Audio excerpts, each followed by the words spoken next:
Good morning, YouTube. It's Auston Holleman back with another daily vlog, and as usual, I'm going to the gym, and then after that, I'm gonna meet up with Rilla. We're gonna go to the tailor, pick up my clothes. We're gonna go to the property to reshoot the drone footage of the condo or the house that we're advertising for our friend out here. We advertise his businesses. So yeah, we're gonna do that, and we're gonna see where the day goes from there. Probably include a female friend in there later on. But I want to talk to people about this. Living overseas is not cheap. Now, am I saying that is it more expensive than the United States? No, depending on where you go, because Singapore is just as expensive, if not more expensive, than the States from what it seems like on Airbnb and everything else. But the reason I say that it's not cheaper to live overseas is because living overseas is so cheap, it becomes expensive. What do I mean when I say that? It's so cheap.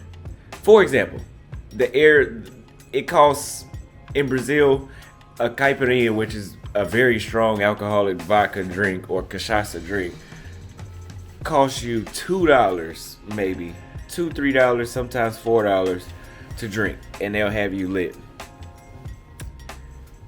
That's so cheap that you get in the mind state of, oh, it's only $2. Oh, it's only $2. Before you know it, you done spent $15 on yourself. You done spent $15 on somebody else because you want to be Mr. Nice Guy because it's so cheap. Going out to eat, usually in Salvador, Bahia, Brazil, was no more than $5. So I had the mindset of, oh, it's just this, it's just that, it's just that. It's only $10. Before you know it, you're spending $30-40, and you're probably in Brazil. If you're living the way how I was living, you're probably spending on average like $60 a day between Ubers. Luckily the gyms in Brazil were cheap. But another example out here in Thailand, if I ride around on Bolt, which is like their version of Uber, BOLT, Bolt, all day, I could probably get around for no more than about $10, and that's with me going everywhere I want. Then I go sit down and eat. So I can either eat street food and have bubble guts and be pissing out of my ass for a week, or street food can be very, very dirty. It can be very, very dirty. I literally just had a 4 or 5 day diarrhea after going to a temple festival, a festival that was at a temple, and I ate some pork that was really good, some pork, and for 4 or 5 days straight. That was like Wednesday. Today is Monday. Yeah, so about 5 days straight, I had diarrhea. If you ask me, it's not worth it. So when people say, oh, you can eat a full meal in Thailand for like $1 or $2, be careful. You can. They're not lying. Be careful. But you can either eat that, or you can do like I do, which is go to a restaurant, sit down and eat, which is usually $7 to $15 per meal. Hey, I'd rather pay that. But the thing is, you're like, oh, that's only $7. At Chick-fil-A back home, I would have been spending $15. McDonald's, I would have been spending $15 for this same meal. But you get that mindset. Okay, let's say it's $10 a meal. You do that 3 times a day. That's $30. Okay, that's nothing still. Because in the United States, a date that you want to go is gonna cost you more than $30. Whatever, you're gonna spend more than $30 eating at the type of places I eat at out here in Thailand or Brazil. But it all depends on the lifestyle you want to live. A lot of y'all are watching us content creators, and you're watching Auston Holleman. You're watching me go. I've been to 5 countries in the past 3 months. At one point, I went to 5 countries I went to 3 countries. 3 countries in 1 month. I went to Philippines, Vietnam, and Cambodia and Thailand, all within a matter of like 40 days. So it's cheap to do that. It's cheap to jump around Asia. You talking about like maybe $300 max per plane ticket to different countries. Sometimes only like $120. But to live like how I'm living, a lot of these content creators that are saying, oh, you can live out here in Thailand for $1,500 a month, bro. No, not you can, but you're not about to live the lifestyle I'm living. Let's just make that clear. For you to live how I'm living, you at least need to be making $8,000. That does not mean I'm spending $8,000 a month, because I'm not. I'm probably only spending maybe $4,000 a month. But you need to have responsible money, meaning that if you're gonna spend $4,000, you probably need to be making double of that to make that. When I was in the United States and I was spending $5,000 a month, I was making more than $10,000. Now you have to have that wiggle room for accidents because shit happens. You can live in Thailand you can live in Chiang Mai off of $500-600 a month, but you're gonna live like a local, and not like a local that has money, like a local that has no money. When Kate and I were in Chiang Mai, Kate, Floyd, and Jenny, we went grocery shopping. Y'all seen where they were killing the fish, and we went to the outdoor market. We got like 7 sacks of groceries that lasted a whole week, and all that was about $6. So you talking less than $30 a month on groceries. But guess what? That's less than $30 a month to eat, but that's no going out. That means if you meet a chick you want to go on a date with, you're really interested in, she needs to come over so y'all can cook. Hey, there's nothing wrong with that, but is that the lifestyle you want to live? $30, you can get rent out here for, let's say, $200, $275. Let's say $275 for a decent spot a month. You sign a year-long lease. $275. You talking about $300 a month. Transportation, let's go ahead and throw in another $100 a month. That's $400. So yeah, you can live in Thailand off of $500 a month, but you're gonna live like shit. Now, that's coming from a 24-year-old. I'm 24 in a couple weeks. That's coming from a 24-year-old. For a 42-year-old or maybe a 64-year-old that doesn't go out much, maybe that sounds like, okay, I cooking 3-4 times a day. If you will say, oh, I get a girl to cook for me, okay, but you're really not living here off $500 because now everything just doubled. And then women like to shop. I don't care where you're at in the world. If you give a woman some money and she has excess money, she's gonna go shopping. So let's go ahead and raise that to 1,000, because she can go shop at the local markets. She doesn't have to shop at the big malls. So you're talking about 1,000, 1,500 to take care of 2 people, let alone if you want to have kids. But I'm just bringing this awareness because I just want to bring up the topic that yes, it is a lot cheaper to date and to live overseas. But if you get the mindset that, oh, I'm not spending nothing, you will eventually spend something. Okay? You can run through, it's so cheap in these other countries, you can run through $1,000 and $2,000 pretty easily in Pattaya or Bangkok, even Chiang Mai. You can run through $2,000 easy. Just because of the mindset that you're not running through nothing, and you will be running through something. But we're gonna go ahead and continue today. Let me know what y'all think, and y'all keep watching the vlog. If I come up with some new talking points, I'll throw them in here in a minute. But for right now, that's all I can think about because I didn't write anything down for this video. Just showing some love and support. And Auston had reached out to me, let me know, hey, there's this person who reached out to me, I just follow him, you know who this is. I did my due diligence on the gentleman. He's here with us. We're just kind of chopping it up. And man, this guy's got a crazy story. So I just wanted to kind of speak to him, let you guys kind of hear his story because it's just interesting. When I find out about the guy, I just seen his Instagram and he's sitting there with a lot of big world-renowned names. And he happened to get around some people not only in the celebrity space, but in the political space, and he's just got a story to tell. And so, without further ado, man, Reggie Martin, what is going on? Blessed, man. Blessed to be here with you young brothers, man. Yeah. Man, from day one, look, I have to give a shout out to my parents, man. I was one of the ones blessed to come up with both parents that's still together, right? So they gave me the drive, but off that, I was blessed enough and smart enough to know to surround myself with the right friends. Right. So you're going to be around your friends at one time more than you be around your family, right?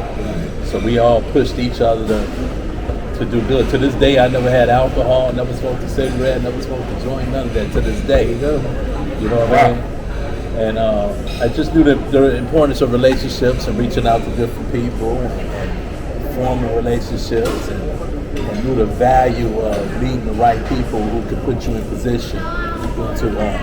I went to 4 years. Full world experience. Man, you better preach it, man. You better preach it. So for the people that don't know, you're in essentially human relations, right? That's what public relations. Yes. Public relations. Yes. All right. So you went to school for that, and then like what happened, after college?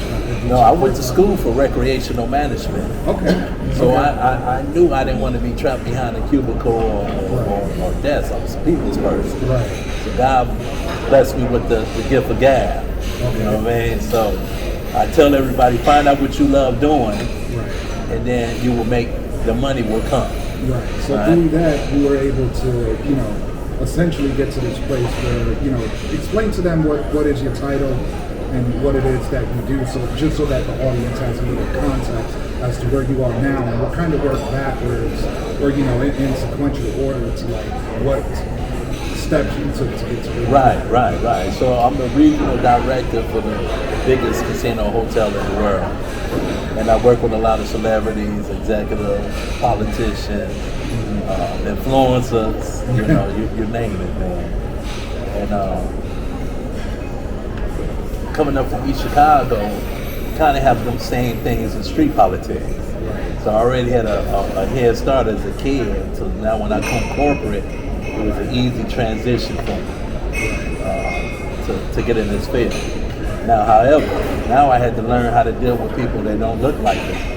Everywhere I live, I was the only brother, right? So I had to adapt to all that, but it started for me in college. When I went to college, it wasn't too many of us around. Right. So essentially learning how to code switch from an early age. Right. So the East Chicago Reg is not the same Reg you getting in college. Right. The East Chicago Reg is not the same Reg you're getting right here. Mm-hmm. So you adapt with your client. Right. So as you know, this is a community of brothers that Auston has been building. We call them enlightened Westerners. We have a Facebook group and all of that. Essentially talking to men in the black community about traveling into the world and all of that. We kind of get the point and all that. How important do you think it is to code switch, right? To be able to have that skill set for black men trying to enter a space where they can a lot of these brothers in this community either want to be in business so they can work for themselves, or want to get a skill set that allows them to be able to travel and work remote. As we know, that's going to be in a lot of white collar jobs. How important is code switching? Man, it's very important, man. But also it's very important to find out who you are as a person and which direction you want to go in this world as far as business. I was able to know my calling. I knew I had to give for gab, and I wanted to be around people. So I mastered that. So I think it's very important, but I think it's even more difficult to do that now. Thank you. Because of social media, people don't know how to talk no more because everybody's communicating on social media. But it's very important, man. I think you never know who you might meet, that can change your life, man. Just speaking to somebody. Exactly. So I agree. I'm a person, I come from the streets. My mother, raised by a single mother that was essentially